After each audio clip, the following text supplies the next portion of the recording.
देश के कई राज्यों में एसआईआर प्रक्रिया का दूसरा चरण जारी है। इसी कड़ी में गुजरात में भी इस प्रक्रिया पर जोर शोर से काम जारी है और इस बीच एक बड़ी धांधली का आरोप विपक्ष ने लगाया है, जिसके कारण चुनाव आयोग की एसआईआर प्रक्रिया पर सवाल और तेज हो गए हैं। विपक्ष ने न सिर्फ आरोप लगाए बल्कि बड़ा खुलासा भी किया, जिसके कारण चुनाव आयोग और बीजेपी सवालों के कटघरे में खड़े हो गए हैं। तो क्या है ये पूरी खबर, जानने के लिए देखिए ये रिपोर्ट।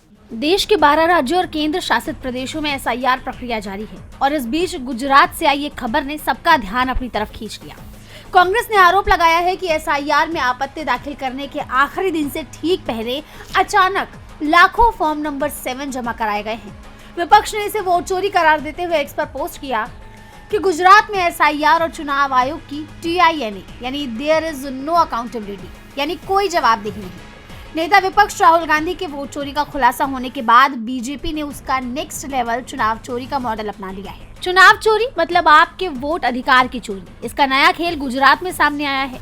नियमानुसार चुनाव आयोग ने एसआईआर के बाद ड्राफ्ट लिस्ट जारी कर आपत्तियां लेना शुरू किया और 18 जनवरी अंतिम तारीख घोषित कर दी।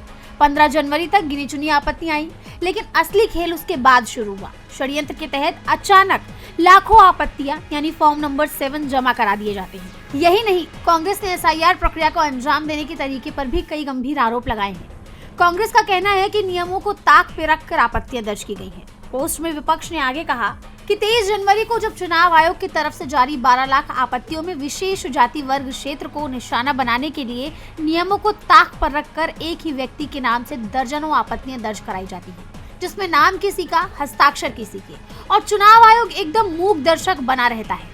जब मुख्य विपक्षी दल पत्र लिखकर आपत्तियों की जानकारी मांगता है तो उसे जवाब नहीं दिया जाता, जिससे चुनाव चोरी पूरी तरह साफ जाहिर हो जाती है, क्योंकि चुनाव आयोग अपनी जिम्मेदारी और जवाबदेही दोनों को सत्ता के कदमों में गिरवे रख चुका है।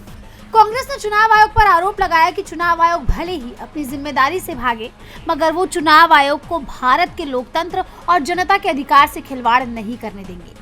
पोस्ट में विपक्ष ने आगे कहा कि एक व्यक्ति एक वोट के संवैधानिक अधिकार को सुरक्षित रखने के लिए सड़क से लेकर संसद तक लड़ेंगे और जब तक एक व्यक्ति का अधिकार भी खतरे में होगा तब तक शांत नहीं बैठेंगे। जैसा आप जानते हैं कि देश के कई राज्यों और केंद्र शासित प्रदेशों में दूसरे चरण के तहत एसआईआर प्रक्रिया जारी है, लेकिन जिन जिन राज्यों में एसआईआर हो रहा है वहां इस प्रक्रिया में बड़ी गड़बड़ी होने का दावा किया जा रहा है। पश्चिम बंगाल में ममता बनर्जी ने पहले ही बीजेपी और चुनाव आयोग के खिलाफ मोर्चा खोला हुआ है। राजस्थान से भी बीएलओ पर जबरन दबाव बनाकर नाम कटवाने का मामला सामने आ चुका है। यूपी में अखिलेश यादव ने बड़े पैमाने पर इस लिस्ट में वोटर के नाम काटने का दावा किया है और अब गुजरात में भी एसआईआर की आड़ में वोट चोरी की बात विपक्ष ने की है। ऐसे में इस प्रक्रिया पर सवाल खड़े हो रहे हैं।